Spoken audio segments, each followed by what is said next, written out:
Good evening, everyone. My name is Yanni Seeto, and I will continue the reporting about what are the levels of curriculum implementation and those different things to consider in implementing the curriculum. Currently, the different offices of the Department of Education are doing their best in ensuring a smooth and efficient implementation of the K-12 education program of the Philippines. When we say ensuring a smooth and efficient implementation, ang kaning part sa Department of Education have their best plans and goals to be more innovative and trained well enough the students who are affecting this program. Then under Republic Act 10533 or the Enhanced Basic Education Act of 2013, ang kindergarten daw o senior high school kay apil na sa Philippine Basic Education System. So unsa maning basic education system? Mao ni mag-ensure nga our education system for basic education is at par with the instructional standards and to prepare Filipino students to meet the needs and demands of a knowledge-based society. For higher education institutions or HEIS in the country, the Commission on Higher Education or CHED was established under Republic Act number 7722, otherwise known as the Higher Education Act of 1994. But before we proceed, unsa sa ning HEIS?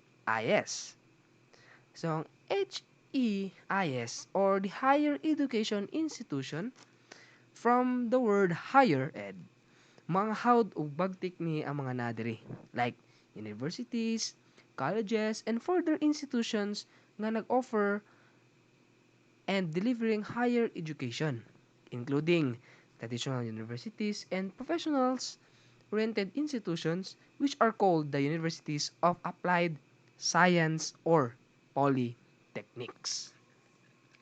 The CHED Office for Program Standards or OPS is responsible for curricular matters. The CHED issues a Memorandum Order CMO per program to serve as a guide to HEIS on the courses that should be offered per program, admission and retention policies, administrative requirements, faculty requirements, library and laboratory requirements, and others.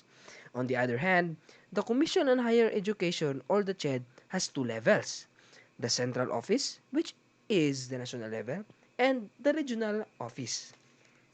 Ang kaning CHED guys, ga-focus ni sa development of the different policies and sets the national direction for higher education in the country.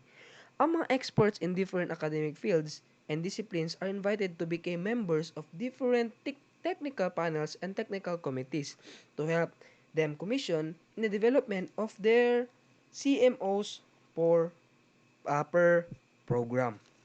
So, these are the levels of curriculum implementation at the higher education level. No?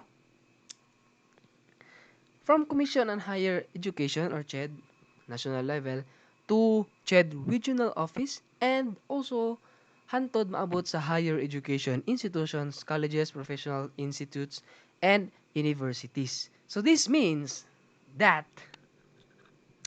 the HEIS may also add more subjects as institutional requirements per program based on the mission, vision, and philosophy of the HEI concerned.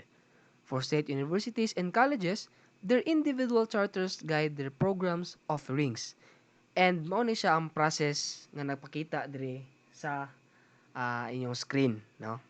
Mao na siya ang process in academic freedom of individual HEIE and also the faculty members that showed highly influences curriculum, no? Konekta siya. And the academic freedom of individual HEIE and faculty members also highly influence curriculum development in higher education. Curricular revisions are presented and approve the University Council in the case of state universities and the colleges.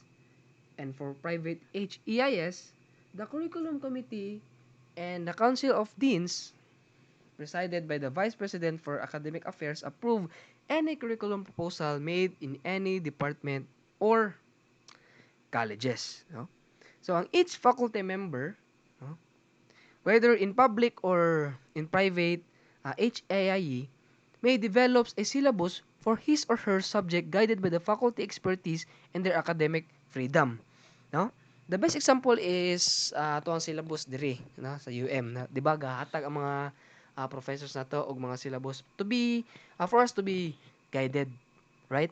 Nga makabalo ta kung unsa ang process o sequence sa atong pagtuon. No?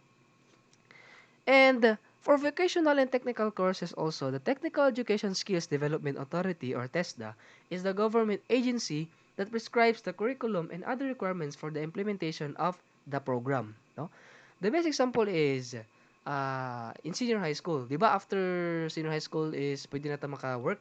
It's because in senior high school, we have NC2, right? If makapasar ta ana, then mas mapadali ang ato ang pag-work if ever gusto ta mag-work after senior high school.